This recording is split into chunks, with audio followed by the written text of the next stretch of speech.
Ruth AI stood behind the big wooden doors of New Hope Baptist Church, holding her bouquet so tight her fingers were almost white. Her wedding dress was clean and bright. Her veil rested gently on her face. Her heart was beating fast, the kind of beat that feels like joy and fear holding hands. She kept smiling slightly even though her stomach was doing somehow. Today was her day. Inside the church everything was full, like full. People were dressed like it was Christmas service. Women in colorful head tie and shiny lace. Men in suits, some even wearing sunglasses inside like celebrities. Children sitting restlessly but quiet because their mothers were pinching them small.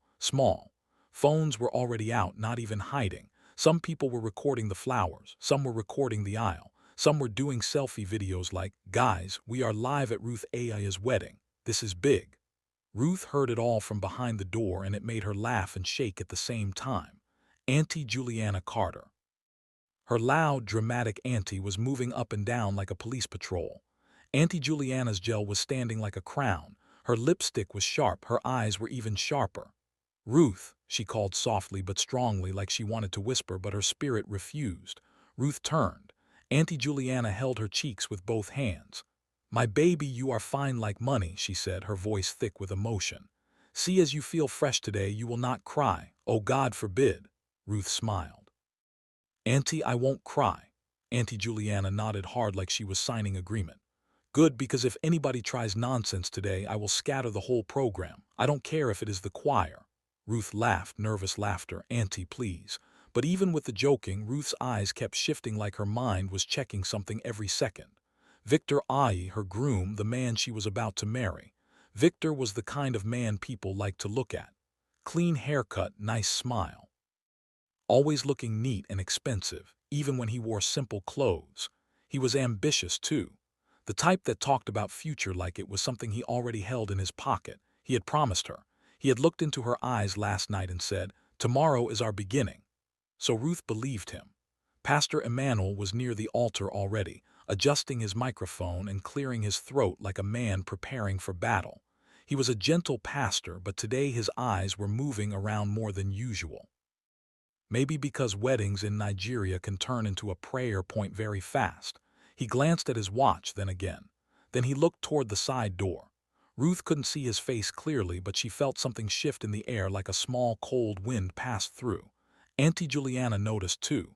She leaned toward one of the bridesmaids and hissed, "Where is Victor? Don't tell me this boy is doing African time on wedding day."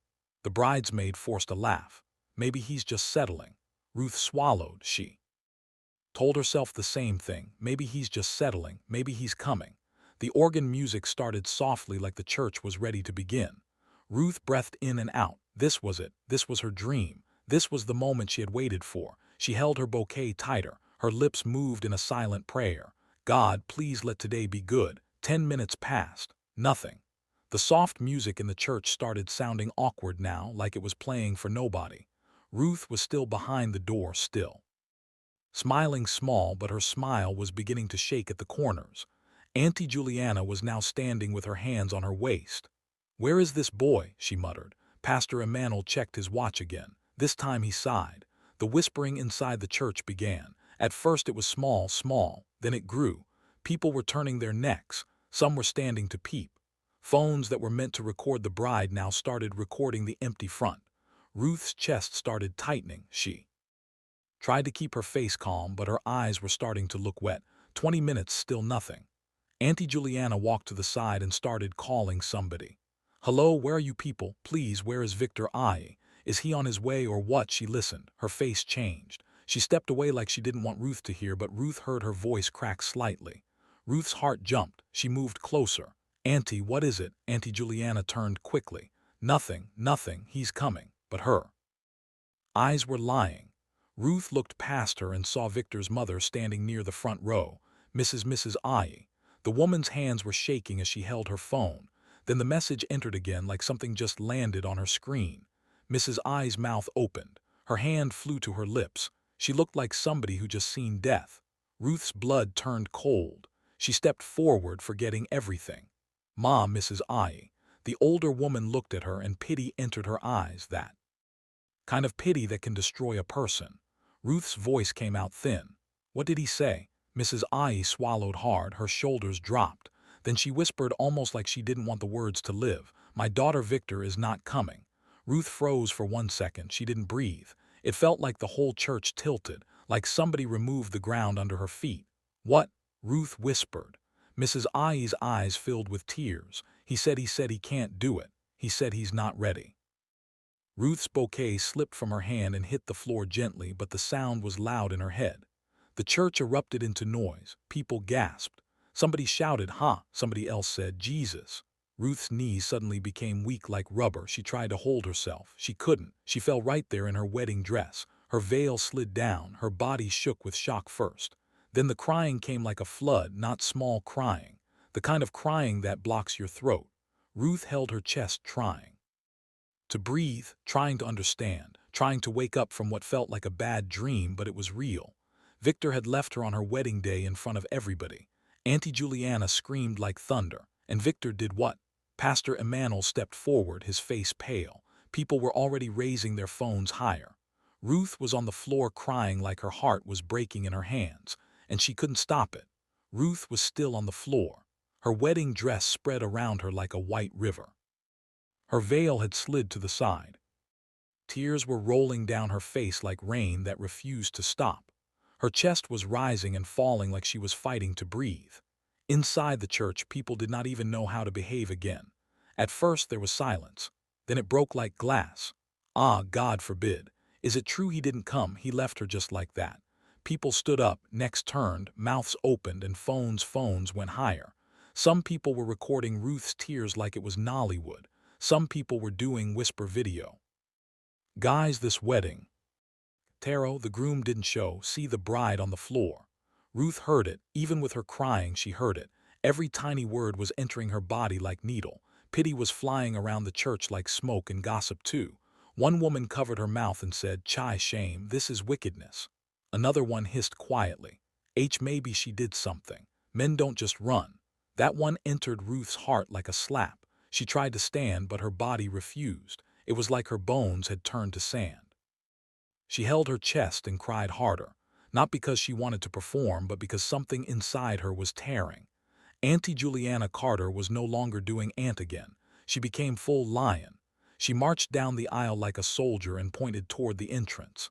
"Somebody stop him," she shouted. People looked confused. "Stop who?" "Victor. Somebody stop Victor. That foolish boy. He will not disgrace my niece and walk away like a thief." She turned to Victor's mother, eyes red. "Madam, you people planned this thing."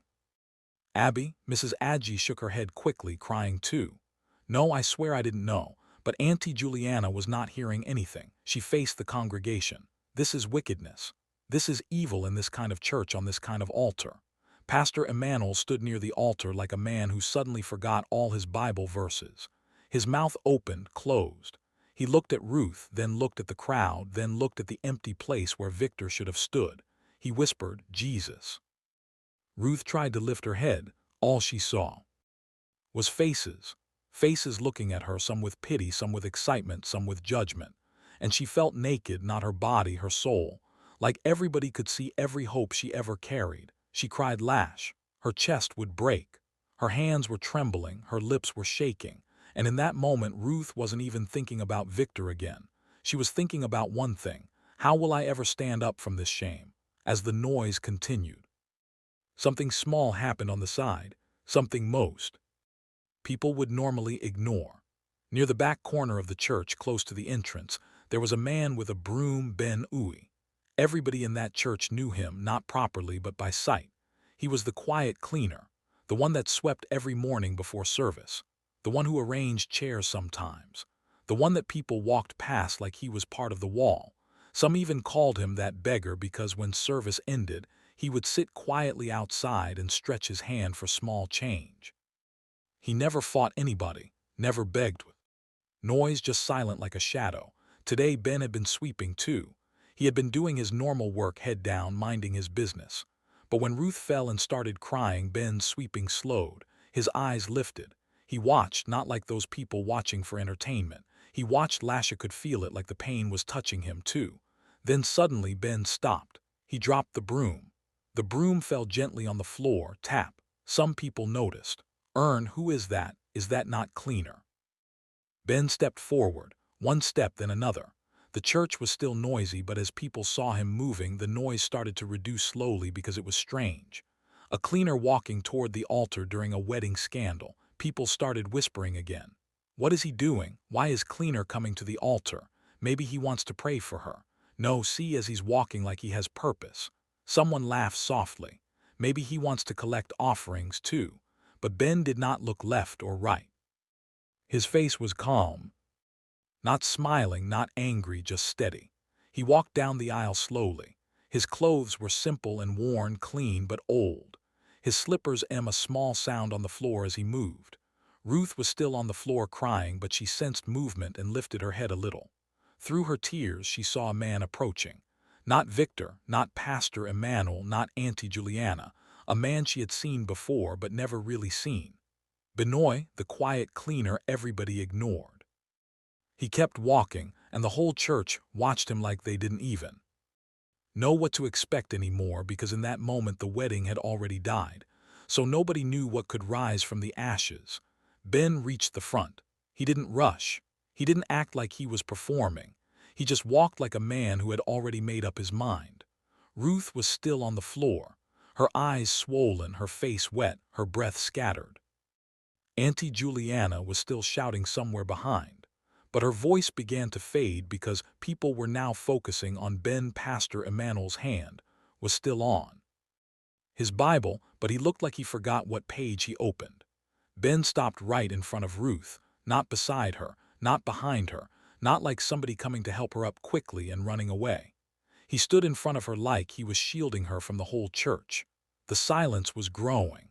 Even the people holding phones slowed down because something about the way Ben stood made people uncomfortable. Then Ben did the thing nobody expected. He bent slowly and he went down on one knee right there, right in front of Ruth. Right at the altar, exactly where the groom was supposed to stand. A sound escaped the church like one big breath. "Ah, Jesus, huh, cleaner." Auntie Juliana's mouth opened and refused to close. Some people even stood up fully like they wanted to see. Well, Ruth blinked through tears, thinking maybe her eyes were deceiving her. Ben Uy kneeling for her. Her own groom ran away, but the cleaner was kneeling. Ben lifted his face and looked at her. His eyes were calm. Not pity, not mockery, not madness, just steady like water that doesn't shake even when the wind is loud. Ruth's throat tightened. She couldn't even speak. Her lips moved, but no sound came out. The whole church froze like somebody pressed pause. Phones stayed up, but even the people recording were now confused because this was no longer gossip. This was something else. Ben's voice came out low and clear. Not shouting, not begging, not shaking. "Ruth." Ruth's heart jumped at the way he said her name, like he knew her pain, like he was calling her back from the place she had fallen. Then he said it very simple, very direct. "Ruth, if he won't marry you, I will." For 1 second the church didn't even breathe. Then chaos burst out again. "What? Get up, this is madness. Somebody stop this nonsense. Cleaner shift. Are you okay?" A man even shouted from the side. "This is not your place." Auntie Juliana moved like she wanted to run forward. "God forbid, Ruth, no, stand up. Don't let this poor man add another disgrace." But Ben did not move. He remained on one knee. Like the shouting was wind, and he was a tree with deep roots. Ruth stared at him. Her brain was not catching up. She was confused. Everything inside her was confused. Her groom left, her life scattered. Now a cleaner she barely knew was proposing to her in front of everybody. Why would he do that? Was he trying to use her shame? Was it pity? Was it attention? Was it some kind of joke? Ruth's voice finally came out small and broken. "Why? Why are you doing this?" Ben's eyes did not flinch. He spoke softly, but every word landed heavy. "Because you should not leave this church today feeling unchosen." Ruth's tears fell again, but different this time. "Not only pain, something like shock," Ben continued, still kneeling. "You came here to be loved, not to be displayed and thrown away." Ruth shook her head slowly like she couldn't accept what she was hearing. "But I don't even know you." Ben nodded once, calm. "You don't have to know me. Not today." He lifted his hand slightly, not touching her, not forcing anything, just offering. "I just don't want you to stand up from this floor and walk out like you are nothing, like you are abandoned, like you are shame." Ruth's chest rose sharply. Her eyes moved around the church. All those faces, all those phones, all that judgment. And in front of her, one man was not laughing, not gossiping, not recording, just staying. Ruth swallowed hard, still confused, still scared, still wondering what kind of man steps forward in another man's disaster and offers himself as cover. She looked at Ben again, voice trembling. But why me? Why now? And Ben stayed kneeling, waiting like he was ready to answer, but he would not rush her heart. Ben stayed on one knee, still looking up at Ruth like he was waiting for her answer, not forcing it. Ruth's lips parted again. The question was still sitting on her tongue. Why me? Why now? But before Ben could speak, bang! The church doors swung open hard. Everybody turned. Even the phones tilted toward the entrance like camera people in Mollywood. A tall, elderly man stepped in slowly, dressed in a clean native attire that screamed class without shouting. His cap sat firm on his head. His walking stick tapped the floor once kappa like punctuation. The air in the church changed immediately like when a principal enters a noisy assembly ground. People started sitting down without even being told. Whispers erupted, but this time it was fear and respect mixed together. Papa Patrick. Nahim. Ah, the billionaire donor, he is. Here, Papa Patrick Aka, a wealthy donor in the church, a respected elder, the kind of man whose presence alone is like offering time. Even Pastor Emmanuel straightened up quickly like his spine remembered manners. Auntie Juliana's mouth opened again, but no sound came out this time. Because you don't shout when a man like Papa Patrick enters. Papa Patrick's eyes scanned the altar. He saw Ruth on the floor in her wedding dress. He saw Ben on one knee. He saw the confusion in the church. He didn't look shocked, he looked prepared. He nodded once, calm. Then his voice came out deep and confident. I knew I should come early.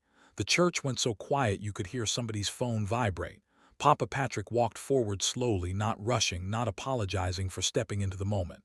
People cleared the aisle for him without being asked. He stopped close to the altar and looked at Ben. Then he looked at Ruth. Then he raised his chin slightly and spoke. The Spirit told me something was going to happen today. Murmurs started again, soft ones, careful ones. Then Papa Patrick continued firm, and I came because I needed to see it with my own eyes. He pointed his walking stick lightly toward Ben, not accusing, just confirming. This boy, Ben, he was sent. Ruth blinked fast like she wasn't sure she heard right. Sent. Papa Patrick faced Ruth now. His voice softened small, but it still carried weight. My daughter, don't question God's assignment. Ruth's throat tightened. Her heart was beating too fast. Papa Patrick added, people will shout, people will insult, people will laugh. He turned his head slightly and looked across the congregation like a warning. But nobody here will stop what God is doing. And truly, nobody dared to object. Because Papa Patrick was not just respected, he was a billionaire. His name alone was a blessing to the church. If he said, God is in it, even the loudest person suddenly became a choir member. Pastor Emmanuel cleared his throat nervously, like he was trying to remember if the Bible had a page for unexpected altar proposal. Auntie Juliana touched her chest, breathing hard. Chaos still existed, but it reduced, not because people suddenly agreed, but because Papa Patrick's presence was heavier than their opinions. Ruth looked back at Ben again. Ben was still kneeling, still steady, still waiting. And now an elder like Papa Patrick was standing behind him like heaven was backing the madness.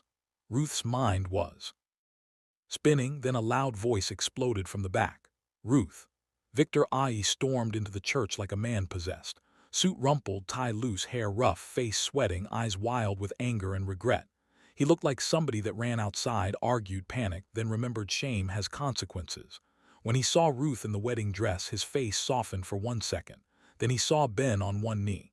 His whole expression changed instantly, like fire poured inside him. What is this nonsense? Victor barked, pointing.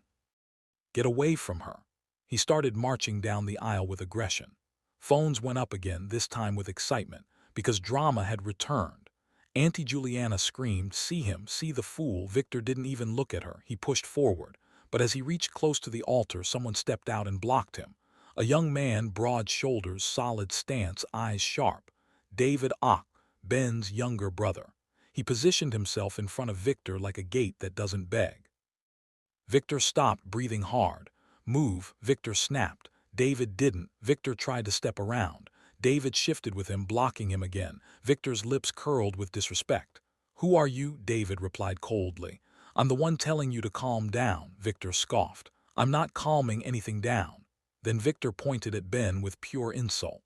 "Look at this poor cleaner, smelly nobody." He laughed bitterly. "Is this your plan, to use my wife's embarrassment and come and act like hero?" David's jaw tightened. Victor snapped at him again. "And you get out of my way." Ruth flinched, not because she was scared of Victor anymore, but because she couldn't believe the audacity. Victor turned fully to Ruth now. "Ruth, stand up, let's go. This is madness." Ben finally spoke again, still calm, still on one knee, but his voice carried authority now. "Victor." Victor turned sharply. "Don't call my name." Ben didn't blink. "It doesn't matter what you think." "I am." Victor laughed. "It matters. You're a cleaner." Ben's eyes stayed on Ruth, not on Victor, and his voice stayed steady. "What matters is how she deserves to be treated." That line hit the church like thunder. Even the people who were whispering paused. Victor's face twisted in anger. "You think you can give her what I can give her?" Ben finally stood up slowly, not aggressively, just with dignity.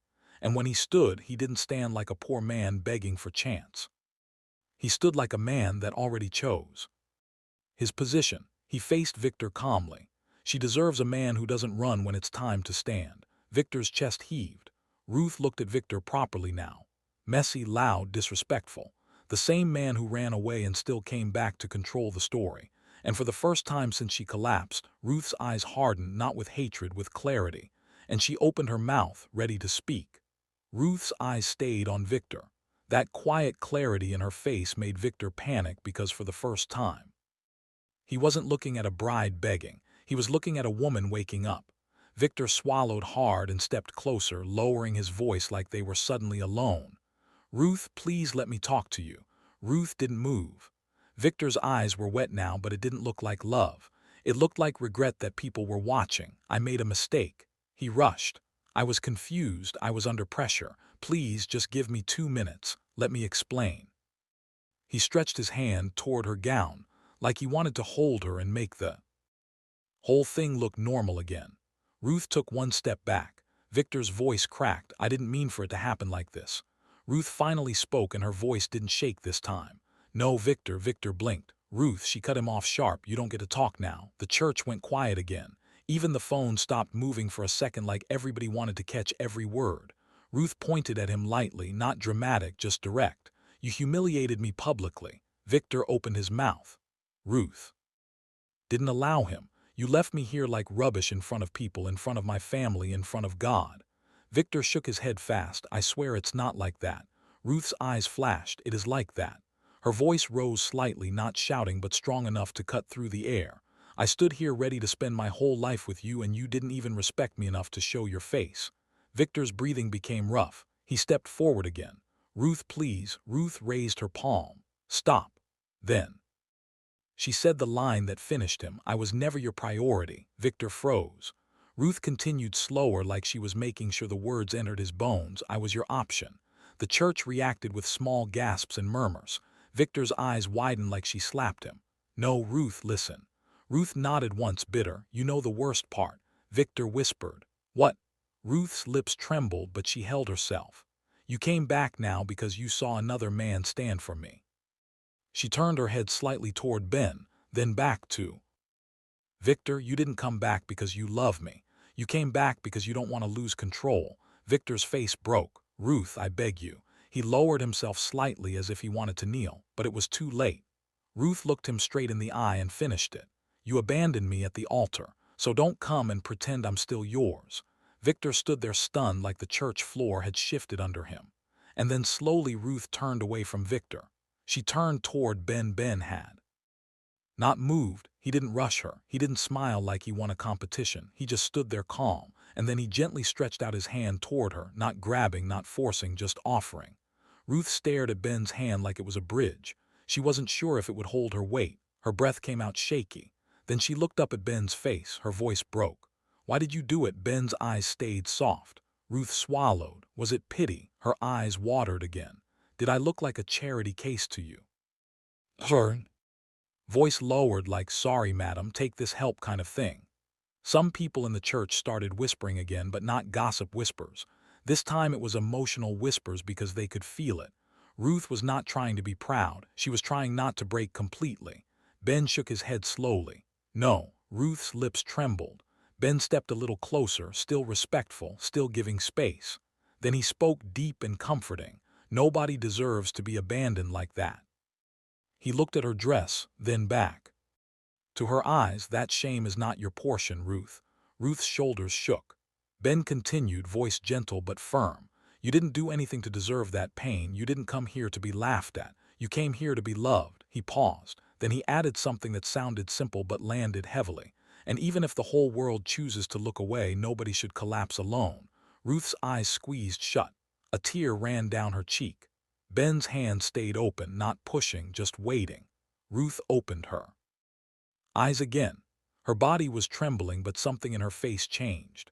Like she picked dignity and dropped shame. She reached out slowly. Her fingers touched Ben's palm and she said, its small voice but strong meaning, I accept. For 1 second there was silence, like the whole church needed to confirm what they heard. Then the church erupted. Oh my God, Jesus, is this real? Phones went higher like people wanted proof that madness truly happened. Pastor Emmanuel's mouth opened and refused to close. His eyes were wide, like his brain left his body. Auntie Juliana screamed something. Nobody even understood it. Then her eyes rolled back. Jesus, she fainted. 2 women quickly held her before she hit the floor. Ruth still held Ben's hand, breathing hard, and Ben held her steady, not like a hero, like a man who meant what he said. Read the vows. Ruth's hand was still in Ben's hand. The church was still noisy like a market during Christmas rush. Phones were up. People were shouting. Some were laughing from shock. Some were crying like they just witnessed a miracle. Pastor Emmanuel stood there like a man whose soul stepped outside his body for fresh air. Then Papa Patrick clapped. Not a small clap. The kind of clap that sounds like order. Clap. Clap. The church went quiet again instantly. Because when a respected elder like Papa Patrick speaks, even stubborn spirits behave. Papa Patrick raised his chin and looked at Pastor Emmanuel. Pastor Emmanuel, he said loudly, read the vows. Pastor blinked like he wanted to ask if he was dreaming. Sir Papa Patrick. He looked at Ruth, looked at Ben, looked at the entire church like, you sure say this one. Noi film. Then he cleared his throat. My children, are you both serious?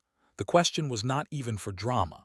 The man genuinely wanted to save his own head, because tomorrow if Wahala enter, now him dem go blame. Ben turned to Ruth immediately. His voice was calm, not excited, not proud, just steady. Ruth, you can still walk away. He loosened his grip slightly, giving her space. No pressure, no shame. He looked into her eyes. If you don't want this, I will understand. The church held its breath. Even Victor, standing somewhere with anger and shame, became quiet like his own mouth feared the moment. Ruth's eyes moved around the church. All those faces, all those phones, all those people that watched her fall. Her throat tightened. She didn't want to leave as the abandoned bride. Not today, not like that. She nodded slowly. Not because everything was suddenly perfect, but because she was choosing to stand. I'm not leaving, she whispered. Ben nodded once. Okay. Pastor Emmanuel swallowed hard. He opened his Bible with shaking fingers. All right. He started the vows immediately, like a man trying to obey before the ground opens. Ben answered clearly, respectfully, no jokes, no showing off, just commitment. Ruth said her own through tears. Her voice broke, but she forced the words out because she needed those words to pull her out of that humiliation. And when Pastor Emmanuel finally said, I now pronounce you husband and wife, the church screamed again.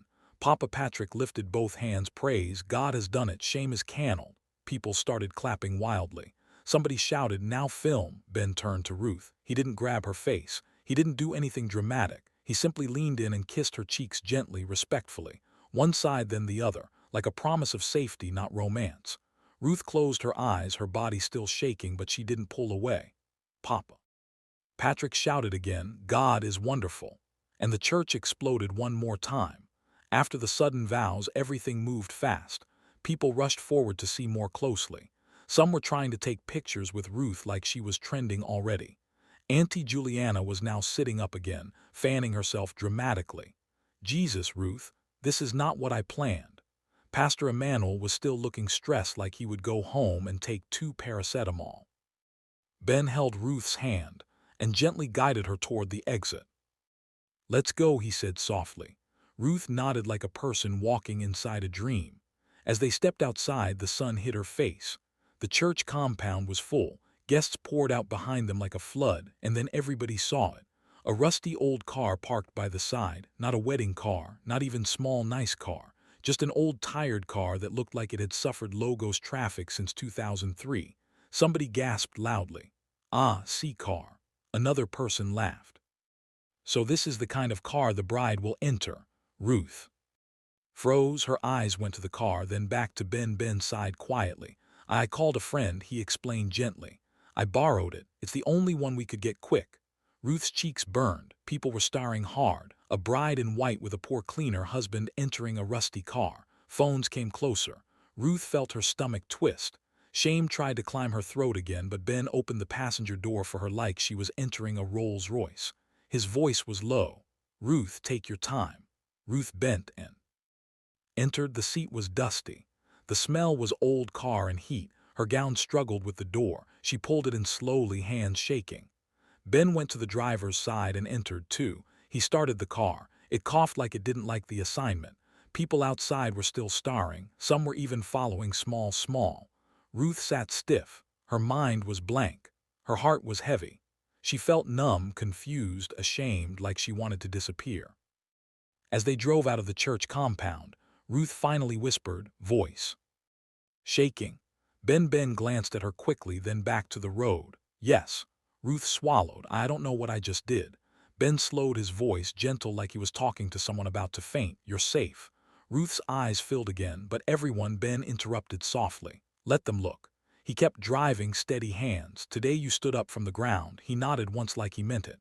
"People stare at what they don't understand.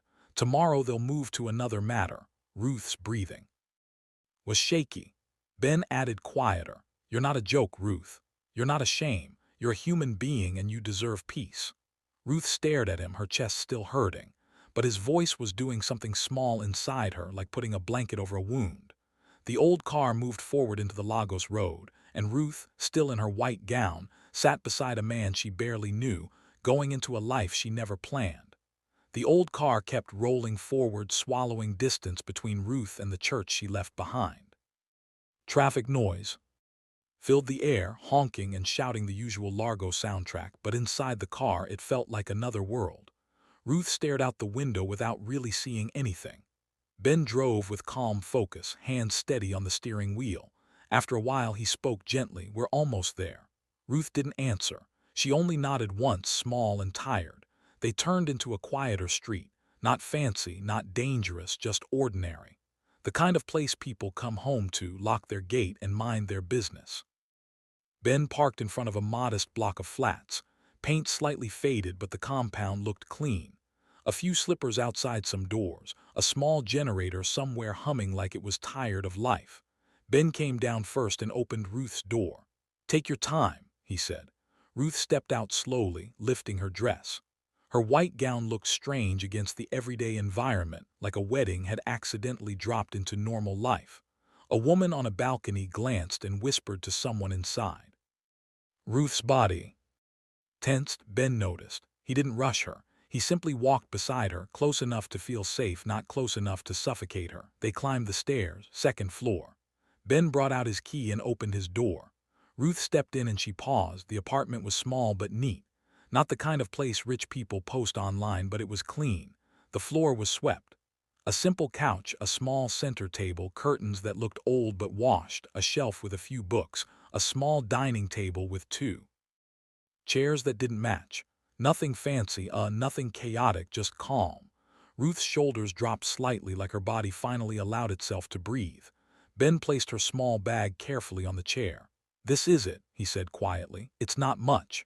Ruth didn't respond. She only looked around slowly, taking it in. The silence was doing something to her. It was not the painful silence of being abandoned at the altar. It was the quiet silence of nobody is shouting at you here. Ben cleared his throat gently. "There's water in the bathroom if you want to freshen up." Ruth nodded again. Ben hesitated, then added, "Ruth, you can leave any time." Ruth turned to him, eyes tired. Ben continued, voice steady, I mean it. If you want to go tomorrow, next week, anytime, you can go. I won't hold you here. I won't use today to trap you. Ruth's throat tightened again, but she forced the words out. I don't want to think. Ben nodded as if he understood completely. Okay. Ruth looked away, blinking fast. I just want peace, she whispered. Silence. Ben's eyes softened. You'll have it. He stepped back, giving her space.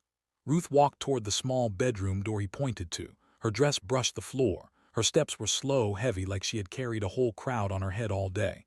And for the first time since the church, she entered a room where nobody was recording her pain. Ruth had barely settled.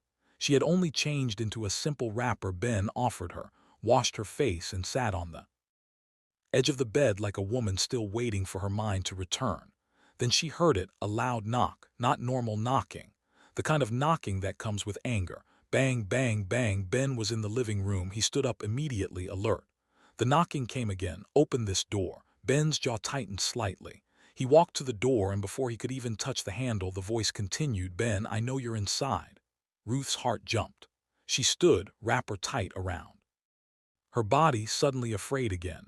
Ben opened the door, and a tall man stormed in like he owned the building. His eyes were sharp. His face was tense. His shirt looked expensive, the kind people wear when they are coming from something important. Ruth recognized of him instantly. Michael Ock, her older brother. Ruth, Michael shouted, rushing forward. What are you doing here? Ruth froze. The room that felt quiet a few minutes ago suddenly felt too small. Michael turned to Ben like a lion. You, he barked. What is this nonsense? How dare you take advantage of my sister? Ben didn't flinch. He stood still, calm and straight like a wall. I didn't take advantage of her, Ben said quietly. Michael laughed bitter and loud. So you didn't. A whole wedding scattered, and suddenly you are the hero. You think we are stupid. He pointed at Ben's chest.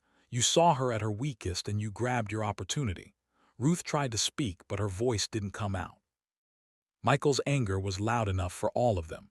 Ben's voice remained steady. She came here because she wanted peace. Michael stepped forward aggressively. Peace.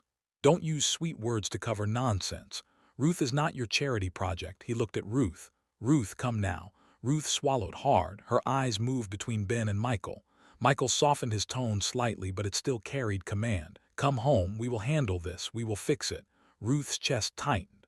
Home suddenly felt like noise, questions, judgment, everybody talking at once, everybody deciding things for her. Ben spoke again, calm but firmer. Michael, she can decide. Michael snapped his head toward him. You're still talking. Before the argument could rise higher, the door opened again and the air in the room changed instantly. Papa Patrick walked in, not rushing, not shouting, just walking with authority like his presence alone was enough to calm foolishness. Two men followed behind him, quiet, serious looking. Not bodyguards exactly, but the kind of men that don't play. Michael turned sharply. Papa Patrick didn't greet him with warmth. He looked at Michael like a man looking at a child misbehaving in public. Michael Akko, Papa Patrick said calmly, lower your voice. Michael's chest rose and fell, sir, with respect. Papa Patrick lifted one finger. With respect, he repeated. You will not come here and turn this place into another church scene. Michael tried again, voice strained. But this man, Papa Patrick cut him off, still calm. This man stepped in to save your sister from public disgrace. Michael scoffed. Save her or trap her? Papa Patrick's eyes hardened slightly. Listen to yourself. Your sister was humiliated in front of the whole world, and your first concern is to accuse the one person who offered her dignity. Michael went quiet, not because he agreed, because Papa Patrick's tone did not leave room for stubbornness. Papa Patrick turned to Ruth, now his voice softer. My daughter, what do you want? Ruth's lips parted. She breathed in slowly. Her voice came out low but clear. I want quiet. Michael stared at her. Ruth. She looked at him, tired but firm. Please, not today. Michael's face tightened. His pride fought her words. His protectiveness fought her choice. Papa Patrick nodded once as if that settled it. Then she will stay. Michael shook his head. This is not. Papa Patrick's voice dropped, calm but dangerous. It is. And if you truly love your sister, you will let her breathe. Michael looked at Ruth again. Ruth didn't beg, she didn't explain, she only stood there choosing calm with her eyes. Michael swallowed his anger like hot tea. Then he pointed at Ben one last time. If anything happens to her, Ben answered without blinking. Nothing will happen to her. Michael looked at Ruth again. Then stiffly he turned and walked out. Papa Patrick watched him go, then faced Ben. "You did well," he said simply. Ben nodded respectfully. Ruth sat down slowly, like her legs suddenly remembered. They were weak and the apartment became quiet again. But this time the quiet had survived a storm. Morning light entered the small apartment gently, slipping through the curtains like it didn't want to disturb anyone. Ruth opened her eyes slowly. For a few seconds she didn't remember where she was. Then reality came back. The church, Victor, the phones, the vows, the old car, the apartment. Her chest tightened. She sat up, breathing carefully. She looked down at the wrapper she wore and the simple t-shirt Ben had given her to sleep in. Everything felt unreal. Like yesterday was a dream someone forced her to watch. Ruth stood and walked out slowly into the living room. The smell of food hit her nose. Simple food, warm food. She followed the smell and found Ben in the tiny kitchen area. He was stirring something in a small pot, calm like it was a normal morning. On the counter was bread, a plate, tea. He turned when he heard her footsteps. "Good morning," he said softly. Ruth stared at him like she was still trying to understand him. Ben didn't stare back too hard. He just smiled lightly and went back to what he was doing. "I made something small," he said. "Just tea and bread and noodles. You can eat if you want." Ruth sat down slowly at the small table. Her hands rested in her lap, fingers twisting slightly.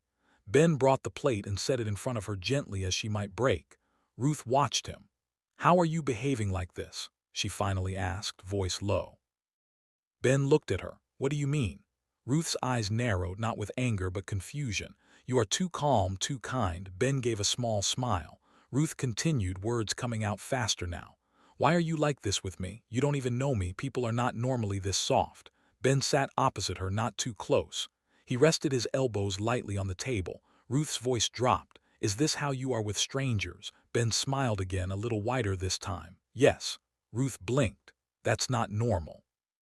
Ben chuckled. Quietly, maybe. Ruth stared at him, searching his face. Why? Ben's eyes softened. His voice stayed gentle because life is already harsh. He paused, then continued like he was choosing his words carefully. "People wake up and fight the world every day. Money, sickness, rejection, family pressure, shame. It is a lot." Ruth swallowed. Ben went on, "So when life roughs someone up, I don't want to be another hand pushing them down." He nodded toward her plate slightly. "You needed a soft place to land, that's all." Ruth's eyes filled again, but this time the tears weren't only pain. They were also confusion and something she hadn't felt since yesterday, relief.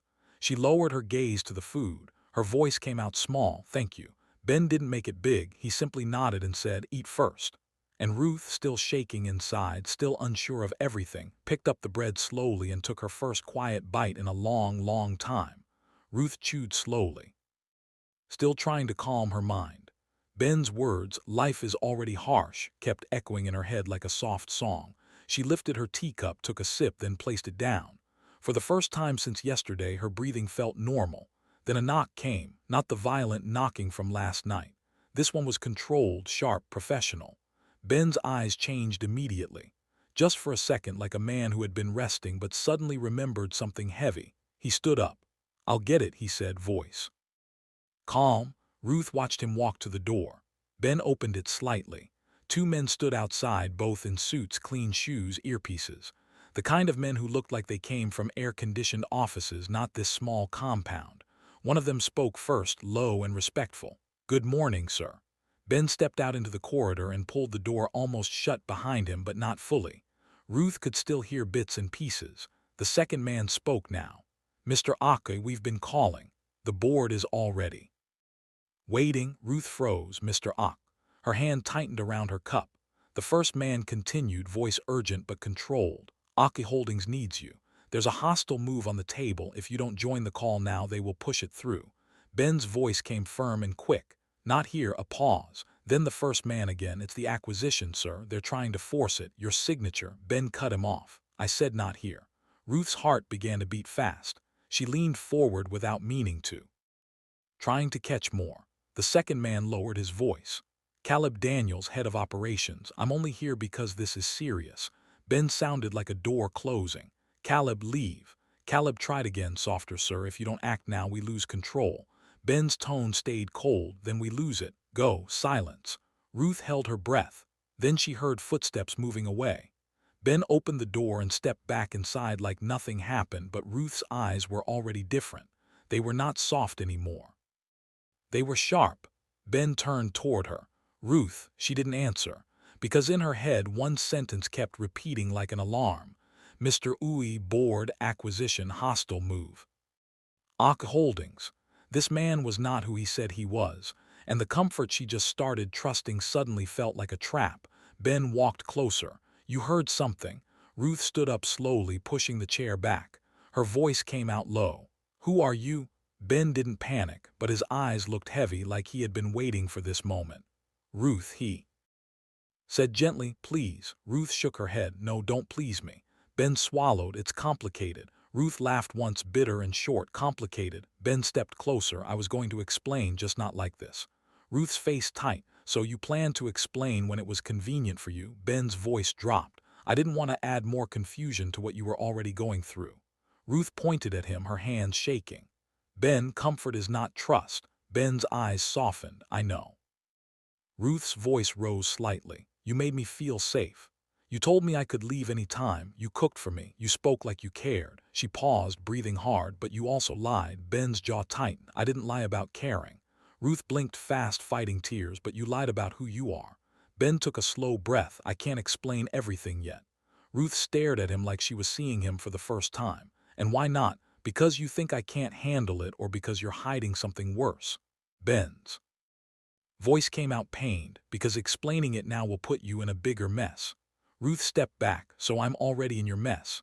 Ben opened his mouth, but no words came out fast enough. Ruth grabbed her small bag. Ben moved toward her. Ruth, please don't go like this. Ruth's eyes were wet, but her tongue was firm. I would rather walk into confusion with my eyes open than stay in peace built on lies. Ben stood still. Ruth reached the door. Ben's voice followed her soft. I never planned to hurt you. Ruth didn't turn back. Her hand held the handle. She whispered almost to herself, but you did. Then she opened the door and walked out. Her heart felt like it had been ripped twice. First by Victor, now by the man who held her up after the fall. Outside, the morning sun hit her face, but she felt cold. She walked down the stairs slowly, like she didn't trust her own legs. And when she reached the compound gate, she didn't even know where she was going. She only knew she couldn't stay. Ruth walked without direction, wiping tears with the back of her hand. Her phone buzzed. She ignored it. Another buzz. She ignored it. She just wanted air. She just wanted distance. Then a familiar voice called her name from behind. Ruth. Her body stiffened immediately. She turned. Victor I standing there like he had been looking for her. His shirt was rumpled. His eyes were tired. His face carried that same desperate energy from the church. He walked toward her quickly. Ruth, please, please listen to me. Ruth's voice came out sharp. What are you doing here again? Victor held out his hands like he wanted to touch her but didn't dare. I'm sorry for everything. I've been trying to reach you. Ruth scoffed. You abandoned me at the altar. Victor nodded, eyes pained. I know, I made a mistake.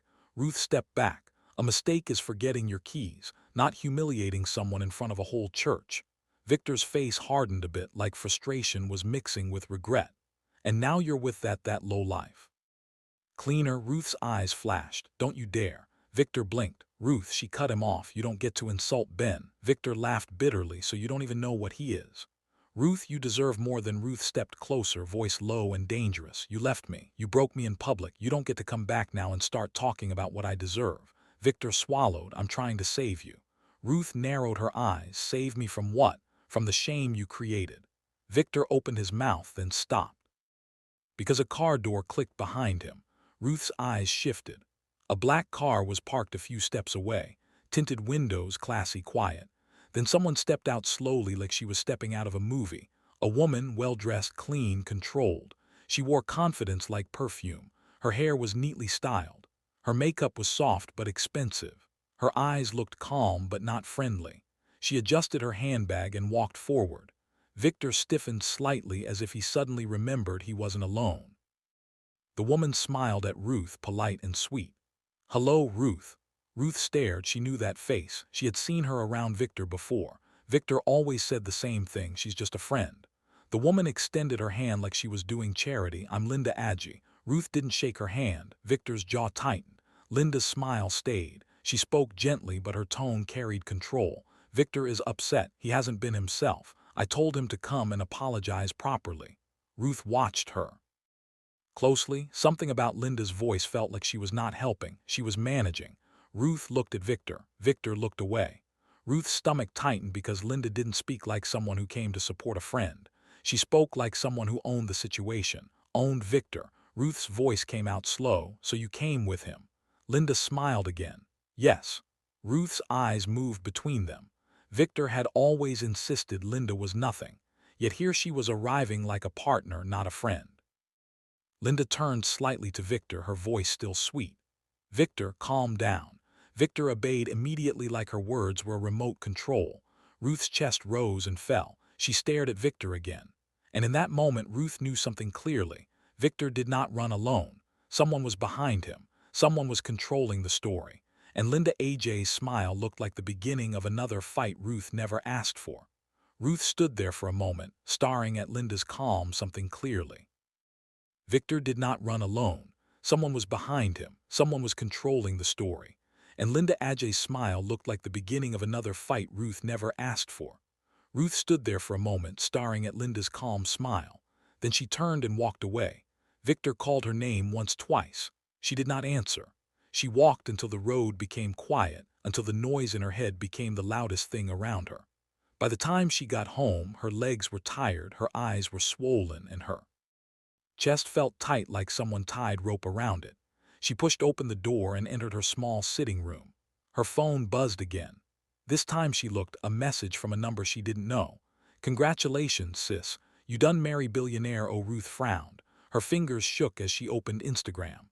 One post, two posts, three posts, all of them the same thing. A photo from the church, her in her gown, Ben in that cleaner uniform, and the headline in bold letters: "Abandoned bride marries billionaire heir." Ruth's heart dropped. Her mouth opened but no sound came out. She refreshed the page, another blog, another headline: "AI Holdings Airshocks Nigeria, marries abandoned bride at altar." Ruth's knees went weak. She sat down slowly like the floor was moving. "No, no, no," she whispered it like prayer. She didn't even know what AI Holdings was, but everybody online was talking like Ben was royalty. People were arguing in comments. Some were praising her, some were insulting her, some were calling her a smart girl like she planned it. Ruth pressed her palm to her forehead. "I didn't know," she whispered. "I swear I didn't know." The door opened hard. Michael Aka walked in. Ruth's older brother, the same brother that wanted to drag her away from Ben's apartment like Ben was a criminal. But today, Michael's eyes were shining like he just found a winning lottery ticket. He rushed inside with his phone held up. "Ruth, Ruth, do you know what is happening?" Ruth looked up slowly. Her voice was tired. "I just saw it." Michael laughed, full of excitement. "Saw it? This thing is everywhere. Everybody is shouting your name online. Do you know what this means for us?" Ruth stood up, shaking her head. "Michael, please, not now." Michael moved closer, lowering his voice like they were planning something. "This is it. This is our breakthrough. You can't spoil it." Ruth's eyes filled. "I didn't marry him for money." Michael waved his hand like that statement was small. "That's not even the point. The point is that you are married to him now, so you must go back there." Ruth stared at him. "Go back where?" "To him, to that house, to that life." "Ruth, do you know the kind of doors this marriage can open?" Ruth's voice rose, hurt inside it. "So that is what you see, doors." Michael frowned. "Ruth, be wise." Ruth stepped back. "No, you don't understand. I'm not playing a game." Michael sighed dramatically. "You think I don't understand? I understand very well. You are now Mrs. Aka. Do you know what that name can do?" Ruth's tears fell. "That name is the reason my life is shaking again." Michael's face hardened. "You better control yourself. Don't go and ruin this blessing because of pride." Ruth wiped her face quickly. "It's not pride, it's truth." Michael pointed at her phone. "Truth or not, the world already believes it, so act like it." Ruth shook her head again and again. "I didn't marry him because he is rich. I married him because I didn't want to leave that church broken." Michael scoffed. "Now you know he is rich, so stop overthinking it and enjoy it." Ruth's voice dropped low, firm. You won't force me, not this time. Michael stared at her like she was crazy. Ruth picked up her phone and walked past him. Her hands were trembling, but her mind was made up. She needed to hear the truth from one person. Ben, so she called him. Once, no answer. Twice, no answer. Her throat tightened. She tried again. This time he picked. Ruth, Ben said softly. Just hearing his voice made her chest ache. Where are you? She asked. A pause. Then, are you safe? Ruth almost laughed from pain. Safe, Ben. My face is on every phone in Nigeria. Ben exhaled slowly. I know. Ruth's voice cracked. Meet me somewhere, please. Another pause. Then he said, there's a small park not far from your area, the one with the old swings and the big trees. I'll be there. Ruth hung up and left the house without looking at Michael again. At the park, the air was quiet. Children were playing far away. A woman was selling ground nuts near the gate. Everything looked normal, like the world didn't just turn her life upside down. Ben was already there. He stood under a tree wearing simple clothes. No uniform, no broom, just Ben. When Ruth saw him, she stopped walking. Her eyes moved over him like she was trying to match two different people in one body. Ben stepped forward carefully. Ruth. Ruth didn't greet him back. She held up her phone and showed him the headline. Ben looked at it once, then looked away. Ruth's voice was low. So it's true. Ben nodded. Yes. Ruth's lips trembled. Why didn't you tell me? Ben didn't defend himself quickly. He sat down on the bench like someone carrying a load. Then he patted the space beside him. Ruth didn't sit. She crossed her arms like holding herself together. Ben spoke gently. My name is Ben Uy. That part is true. Ruth swallowed. And Aki Holdings. Ben nodded again. It's my family's company. It's our empire. Ruth stared at him. So you were pretending? Ben shook his head. I was hiding. There's a difference. Ruth's eyes narrowed. Explain. Ben looked up at her, calm but serious. Ruth, people don't love me the way they claim. They love what they can get from me. Ruth's expression softened for 1 second, then hardened again. So you decided I shouldn't know anything. Ben stood up now, meeting her eye to eye. I didn't plan for any of this. Ruth let out a small bitter sound, but it happened. Ben nodded. Yes. Then he spoke slowly, like he wanted her to see every piece clearly. I started working in that church not long ago. I needed quiet. I needed to disappear for a while. Ruth's breathing slowed. Ben continued, every Sunday I watched people come in. They would pray, they would cry, they would lift hands, they would claim love. He paused. Then after service, those same people would walk past the cleaner like he was air. Ruth's face changed. Ben's voice remained soft. They didn't greet. They didn't notice. They didn't care. Ruth swallowed. Ben looked down briefly, then back up. But you did. Ruth's throat tightened. Ben said, that morning you greeted me properly, like I was human. Ruth blinked. Ben added quietly, you even gave me a bottle of water. Ruth's eyes widened a bit as the memory returned. She had done it without thinking. Ben continued, I didn't know you were the bride at first. I just saw you earlier and thought, this woman is kind. Ruth's voice came out small. And that is why you did it. Ben nodded. When I saw you stranded at the altar, Ruth, I couldn't watch. He took a step closer. I know that kind of pain, being seen but treated like you don't matter. Ruth's eyes filled again. Ben spoke like he was begging her to understand. Nobody deserves to collapse alone in public. Nobody. Ruth's shoulders dropped slightly, but her voice still shook. So you married me because I gave you water. Ben shook his head quickly. No, I stepped forward because you were being destroyed. I married you because you said yes. Because you chose dignity over shame. Ruth stared at him, trying to fight the tears. Ben's face turned serious again. And there's another reason I was hiding. Ruth whispered. What? Ben's jaw tightened. I have enemies. Ruth felt cold. Ben said, one enemy in particular. Ruth's voice dropped. Who? Ben answered, clear and heavy. Ashton Group. Ruth sat down slowly, this time like her legs finally accepted. They couldn't hold all of this. Ben remained standing, watching her face. Ruth asked carefully, what is Ashton Group? Ben exhaled once. They're a rival company. Powerful, rich, angry. Ruth's eyes lifted. Angry because of you. Ben nodded. Because of AI Holdings, Ruth whispered. And who leads them? Ben's voice became even more controlled. Kelvin I. Ruth's stomach tight. The same surname as Victor. Ben's eyes didn't move. Yes. Ruth's heart beat faster. Ben continued. Kelvin I is the CEO of Ashton Group. He has tried for years to destroy AI Holdings. Ruth's voice was quiet. Destroy how? Ben explained, simple and direct. by absorbing us, breaking our investors, buying what he can, attacking what he can't buy, making us look unstable so the world will doubt us. Ruth stared at him. And you disappeared because of that? Ben nodded. My disappearance made them think I'm weak. It made them think I was running. It gave them confidence. Ruth's lips parted. And now this marriage. Ben's face tightened with regret. It made everything loud. Ruth's eyes filled. Again, you didn't plan it. Ben shook his head slowly. No, I didn't. He paused, voice lower. I only knew I couldn't leave you standing there. Ruth looked away, wiping her tears quickly. Ben stepped closer, softer now. But the truth is, once the world saw Ak attached to you, it became a signal, Ruth whispered. A signal to who? Ben answered, to Kelvin Hay. Ruth swallowed hard. Ben's voice was calm, but the meaning was dangerous. He will not ignore you, Ruth, not anymore. Ruth looked up at him. Fear and anger mixing, so I got pulled into your war. Ben nodded once. Yes. Then he added quietly, and I'm sorry because you didn't deserve another fight after the one Victor gave you. Ruth stared at him, breathing hard as the park suddenly felt too open and too exposed. And for the first time, Ruth understood something painful. The wedding that saved her dignity might have placed a target on her back. Ruth's hands were still shaking from everything Ben just said. The park suddenly felt too open, like anybody could be listening. Ruth looked around, then looked back at Ben. Her voice came out sharp, like pain turning into anger. So tell me the truth, Ben, the full truth, not half-truth. Ben held her gaze. His face was calm, but his eyes looked heavy, like he was about to drop a stone into water. Okay, he said quietly. I'll tell you everything. Ruth's heart beat fast. Ben took a slow breath.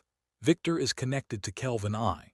Ruth froze. Her mouth opened slightly, but no words came out. Ben continued, careful and direct. Victor is Kelvin's inside man, his errand man in high-level deals, the one he uses to enter places he cannot enter himself. Ruth's eyes narrowed. Why would Victor agree to that? Ben's jaw tightened. Because Kelvin has dirt on him. Ruth blinked. What kind of dirt? Ben didn't go into details yet. He just said the truth the way it was, enough to ruin him, enough to destroy his name. So Victor is controlled. Ruth's chest rose and fell sharply. So Victor is not just wicked, he's a puppet. Ben nodded. Yes. Ruth's lips trembled, but he loved me, at least I thought. Ben's voice softened slightly. I believe he had feelings for you, that's why Kelvin used you. Ruth's face twisted in pain. Used me how? Ben looked down for a second, then back at her. He was ordered. Ruth's throat tightened. Ben said it slowly so it would land properly. Kelvin ordered Victor to humiliate you at the altar. Ruth's eyes widened. Her whole body went cold. Ben continued. Kelvin noticed. Victor had a soft spot for you. And Kelvin also knew I had a soft spot for you. Ruth swallowed hard. Ben pointed back to the beginning, like connecting dots. He saw how you treated me that morning. The greeting, the water, the kindness. Ruth's voice cracked, so it was planned. Ben nodded once. Yes. Kelvin wanted me exposed publicly because a hidden man is hard to attack. Ruth's face tightened with disgust. And Linda? Ben didn't hesitate. Kelvin and Linda believed I would step out to save you. Ruth's eyes filled with tears again, but these ones were hot. She stood up suddenly, as if sitting was too weak for what she felt. So I was a pawn. Her voice broke on the word a bait. Her breathing became uneven, like she might throw up. I was the goat they tied in the market to catch a lion. Ben stepped closer fast. Ruth. Ruth pointed at him, anger shaking her finger. Don't pity me. Don't comfort me like a child. Tell me the truth. Was I just a pawn in your rich people war? Ben's voice became firmer, not loud, just solid. No. Ruth's eyes were wet but sharp. Ben said it again, clearer. No, you were not a pawn. Ruth laughed once, short, painful, but everything happened exactly the way they wanted. Ben nodded. Yes, they planned to disgrace you, to force my hand. Ruth's voice was bitter, and you walked right into it. Ben looked at her with steady eyes. I walked into the part where you were bleeding in public. He paused. Ruth, the plan was theirs, but my choice was mine. Ruth blinked. Ben continued. Gentle but strong. Kelvin wanted you broken. He wanted you to crawl out of that church like trash. Ruth's throat tightened. Ben said, I didn't let that happen. Ruth's tears fell. Ben stepped closer, lowering his voice.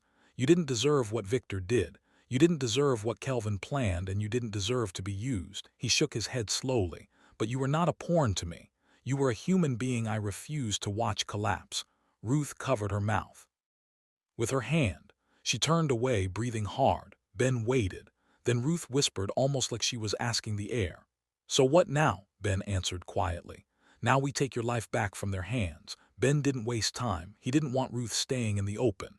He guided her out of the park quickly, keeping his eyes moving like someone trained to notice danger. They had barely reached the parking area when a black car rolled up and stopped smoothly. Two men stepped out, suit tie. Clean shoes, cold faces. One of them walked forward with a small smile that didn't reach his eyes. "Mr. AI," he said politely. Ruth's stomach dropped. Ben stepped slightly in front of Ruth like a shield. "What do you want?" Ben asked. The man's smile widened. "I'm just a messenger, nothing more." Ben didn't move. The man glanced at Ruth, then back at Ben. "Congratulations on your surprise marriage." Ruth's hands clenched. Ben's voice remained calm. "Say your message." The messenger nodded like he was enjoying it. "Mr. the Kelvin Adji sends his regards." Ruth's heart began to race. The man continued, voice smooth. He says, "It's nice to finally see you in the open." Ben's eyes hardened. The messenger leaned in a little, like sharing a secret. "He also says, your new wife is very interesting." Ruth's breathing hitched. Ben's voice went colder. "Get to the point." The messenger lifted his hand slightly, still smiling. "The point is simple," he spoke slowly. "If you want peace, you will cooperate." Ben didn't react. The messenger's smile turned sharper. "If you don't, we will make your wife a scandal." Ruth's knees felt weak. Her mouth went dry. The messenger continued, "We have press ready. We have pictures. We have stories. We have angles." Ruth's eyes widened. Ben's voice stayed controlled. "Like what angles?" The messenger shrugged. "Whatever sells. Gold digger bride, secret mistress, church setup, billionaire heir forced into marriage." Ruth's face went pale. The messenger looked at her directly now. "And Madam Nigeria loves a good disgrace." Ruth's chest tightened, her vision blurred for a second. Ben turned his head slightly, checking Ruth.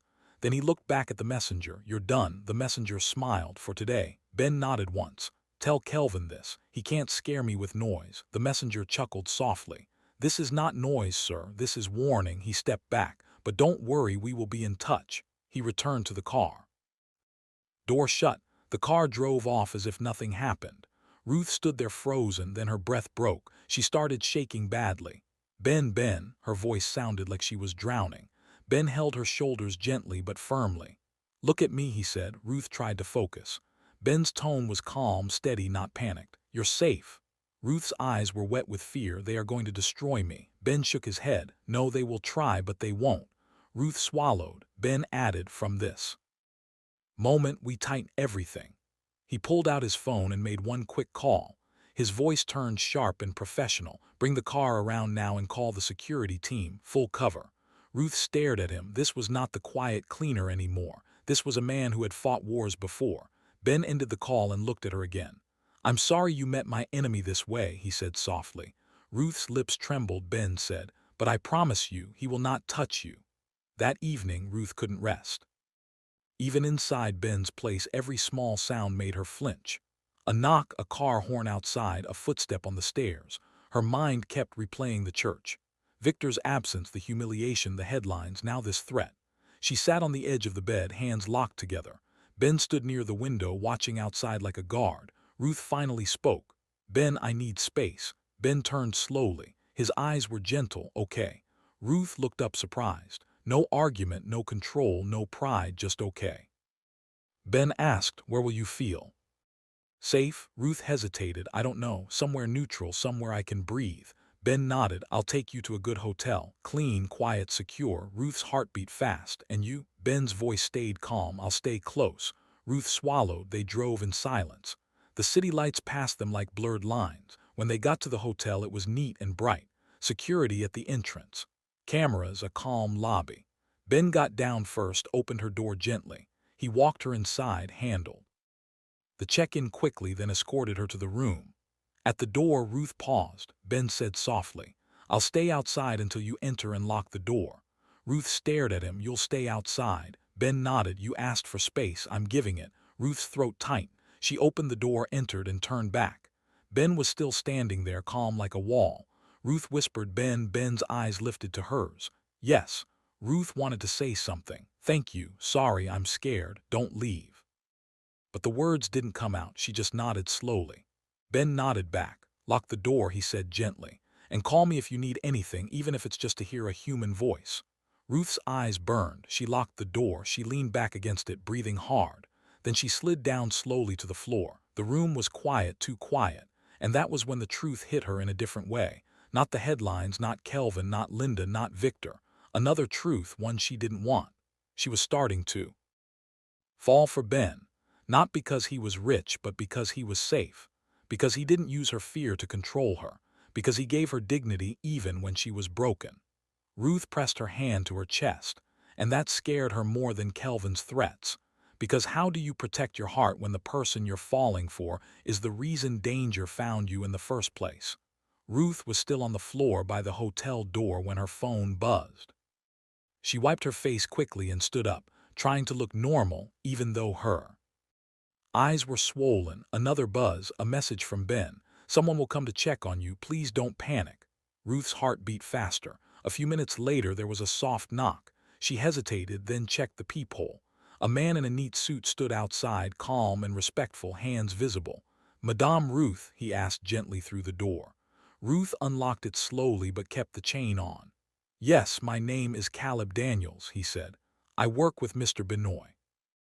Ruth's stomach tightened.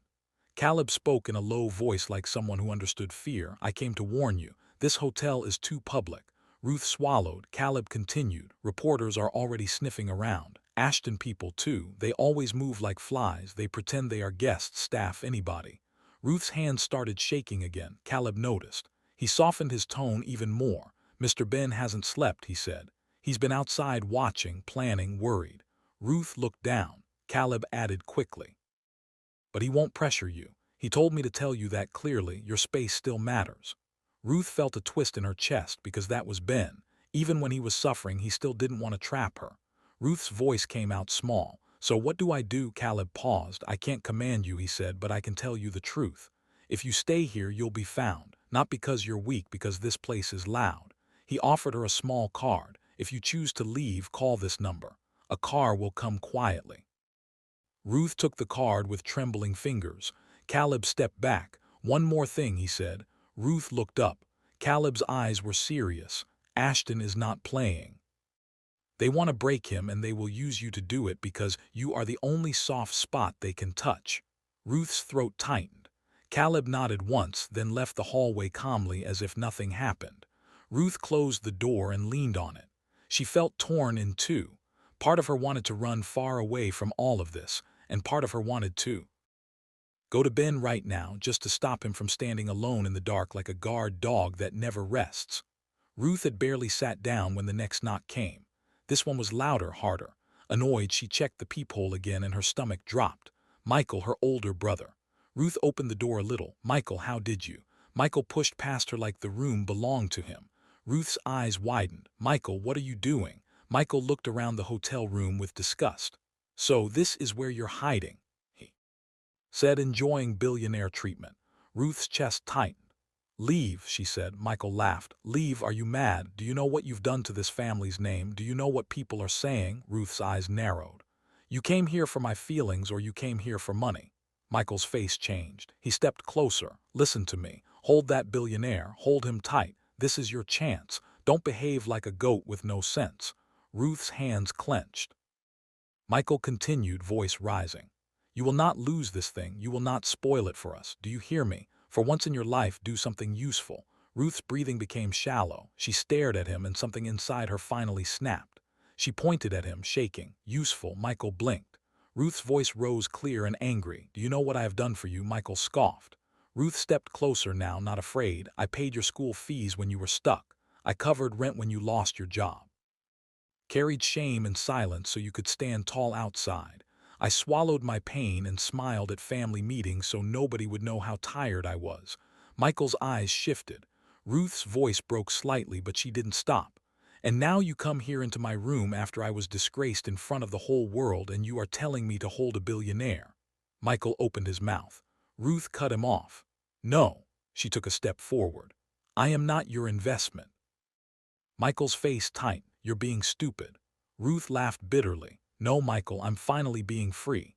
Michael moved closer like he wanted to intimidate her. Ruth didn't flinch.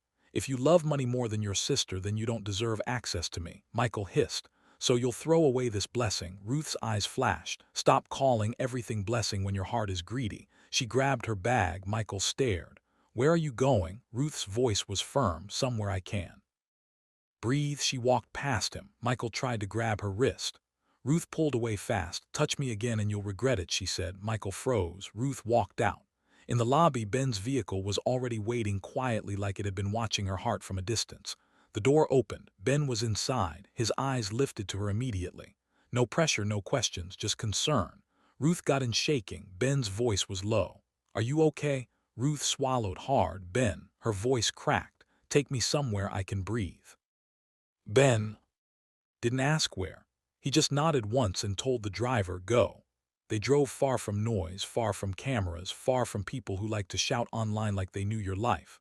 When they arrived, Ruth realized it wasn't a mansion. It was a private property hidden behind tall trees and quiet gates. Not flashy, just safe. The inside was clean, calm, warm. Ruth stepped in and something in her shoulders finally dropped. Ben stood behind her. This is one of my private places, he said softly. Only a few people know it. Ruth turned to him. His face looked tired. Not small tired, deep tired, like a man who hasn't rested in years and still keeps standing. Ruth's voice softened. Ben, have you slept at all? He smiled a little. Not really. Ruth's chest tightened. They sat later in the living room, quiet.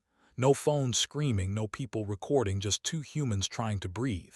Ruth stared at her hands. Why did Papa Patrick do that? She asked. The church, his confidence, the way everybody feared him. Ben exhaled. Slowly, because Papa Patrick is not my father. Ruth looked up quickly. Ben met her eyes. He is my grandfather. Ruth blinked. Ben continued, voice low. He has been on my neck to settle down for years, always saying I'm too lonely, always saying work is not a wife. Ruth's lips parted slightly. Ben's eyes softened. He was supportive because he saw what happened to you and he saw me step up and he believed maybe God finally used my stubborn head for something good. Ruth swallowed. Ben's voice dropped even further. My mother passed away long ago. After that I became hard. I became private. I stopped trusting love. Ruth's eyes were gentle now. Ben continued. Papa Patrick has been lonely too. He hides it with money and church donations, but I know that day in the church he looked happy like he was seeing a new future. Ruth's throat tightened. She spoke softly. So you were really that lonely? Ben didn't deny it. Ruth stared at him for a long moment. Then she whispered, almost like a confession. I was lonely too. Ben's gaze held hers. The room felt warm, quiet, their breathing slowed. Ben moved closer slowly like he was asking permission with his body. Ruth didn't pull away. Their eyes stayed locked. And then they kissed, deep, real, not rushed, not hungry, just two people choosing each other for one small moment in a world that kept trying to tear them apart. Then beep. Ben's phone. They pulled apart sharply. Ben picked it up, eyes narrowing as he read. Ruth's stomach tightened. What is it? She asked. Ben's voice went cold. It's a message. He turned the screen to her. We know where you are. Ruth's heart sank. Almost immediately the lights outside shifted. Movement, footsteps, not casual footsteps, purposeful, skilled. Ben stood up fast. He made a call. His voice turned sharp and controlled. Lock everything. Ruth stood too, fear rising. Ben, he looked at her. Stay behind me. Before she could reply, a loud hit on the gate. Then another, then silence, then the sound of something being bypassed. A door alarm beeped, then died. Men entered, three of them, dark clothes. No jokes, no shouting, just cold eyes. The leader spoke like someone delivering groceries. Mr. Ock, Ben's voice stayed calm. What do you want? The man smiled slightly. An ultimatum. Ben didn't move. The man continued. You will sell your shares. Step down quietly. Ruth's hands clenched. Ben's eyes didn't blink. And if I refuse, the man shrugged. Then we expose secrets. We ruin you publicly. We scatter your name. We make sure your board eats you alive. Ruth stepped forward suddenly, eyes blazing. Are you not ashamed? The men looked at her like she was noise. Ruth didn't care. You people are criminals, she said. You break into a home and talk about shares like you're buying bread. The leader laughed softly. You should calm down, madam. You're the reason we found him. Ruth's chest rose. She stepped forward more, voice strong. If you think fear will make us bend, you don't know Nigerians. We survive worse than you. Ben glanced at her briefly, surprised, proud, and worried all at once. The leader's smile faded. He stared at Ben. "You have until tomorrow," then he turned. The men retreated smoothly like shadows. They disappeared into the night, and Ruth stood there breathing hard. Ben exhaled slowly. "It's open war now," Ruth whispered. Ben looked at her. "Yes," he said. Then he added quietly, "But you just proved you can stand in it with me." The next morning, Ben was already dressed before sunrise. Not in cleaner clothes, not in simple wear. This time he wore the real him. Quiet power, clean suit, calm face. Ruth watched him from the doorway. "Are you going to fight them alone?" she asked. Ben looked at her. "No." He walked to her and held her hands. "This is the final move." Ben entered the AIA Holdings boardroom like a man who had been underestimated for too long. The room was filled. Some faces were loyal, some were nervous, some were waiting to see if he would finally fall. Ben didn't even sit down at first. He placed a flash drive on the table and he spoke one sentence. "Before anyone talks about stepping down, you will watch this." Screens came on and the evidence started rolling. Calls, messages, bank transfers, screenshots of threats, video clips of stalking, proof of hacking attempts, proof of bribery, and then the biggest one. Money laundering trails connected back to Ashton Group. The room shifted. Murmurs turned into panic. One board member stood up. "This is Ben." Cutting calmly, "This is Ashton Group's game." He turned slightly and I have a witness. The doors opened. Victor AJ walked in. Not polished like before. This Victor looked like a man whose lies finally caught him. Ruth was not in the boardroom, but she was watching through a secure feed from the safe house. Her hands trembled as Victor appeared. Victor swallowed hard, then spoke into the microphones. "Kelvin I ordered me to abandon Ruth AI at the altar." The room exploded. Victor continued, voice cracking. He wanted Ben Uy exposed. He said Ben would step out if Ruth was disgraced publicly. Victor wiped his face. "Linda I pushed it. She monitored everything. She kept calling me, checking if the humiliation was complete." Ruth's eyes filled with tears, but this time it was not shame. This time it was relief, truth. Finally. Linda tried to act strong at first, but the evidence didn't allow acting. Her name was all over the messages, her instructions, her monitoring, her threats. The public turned on her fast. And Linda, the classy, dangerous girl who liked control, became a disgrace in the same spotlight she used on others. Kelvin tried to run, but money laundering leaves footprints. The authorities moved. Accounts froze. Partners withdrew. Media poured in. And when the arrest finally happened, it was not a gentle fall. It was a public collapse. Not because Ben begged anyone, but because Kelvin built his empire on dirt. And dirt eventually smells. When the storm settled, Ben took Ruth somewhere new. A mansion, not for display, for family. Ruth's heart beat hard as they entered. And there he was, Papa Patrick again, standing tall, Bible in hand, but smiling this time like a man who could finally breathe. He opened his arms. "My daughter," he said warmly. Ruth froze, emotional. Ben guided her forward gently. Papa Patrick held her hands. "I only wanted happiness for my son," he said. "He has been lonely since his mother passed. Work became his wife. Silence became his friend." He looked at Ben with soft eyes. "But that day in church I saw light enter his face again." Ruth swallowed. Then the real meeting happened. Ben's father arrived, a rich man with presence. Not loud, not playful, just solid. He looked at Ruth for a long moment, then looked at Ben. "I heard everything," he said. Ben nodded respectfully. His father sighed. "I won't lie. Ben's hiding life came from pressure and betrayal. People used him. People tried to break him, so he disappeared." He looked at Ruth again. "But I can see something in your eyes. You're not here for noise." Ruth's voice was calm. "I didn't marry him for money," she said. "I married him because he refused to let me be destroyed in public." Ben's father nodded slowly. Then he said, "Welcome." Ruth's eyes burned. That night Ben and Ruth sat outside under quiet lights, the kind that don't scream, just glow. Ben looked at Ruth seriously. "Now you know everything." Ruth's heart beat fast. Ben spoke softly. "I won't trap you." He held her hand. "You can divorce and walk away. You can leave and rebuild alone," or he paused, "or you can stay and we build something real, not drama, not control. Real." Ruth stared at him for a long time, then she smiled. Small, tired, but true. "I've been controlled before," she said. "I've been used before." Ben's eyes softened. Ruth continued, "But you," she shook her head gently, "you protected me without holding me hostage." Ben swallowed. Ruth squeezed his hand. "So I'm staying." Ben's breath released like a man and who had been holding it for months. Ruth added, "Not because you're Ben Uy." Ben looked at her. Ruth smiled. "I'm staying because you're the man who stepped forward when the whole church stood there filming my pain."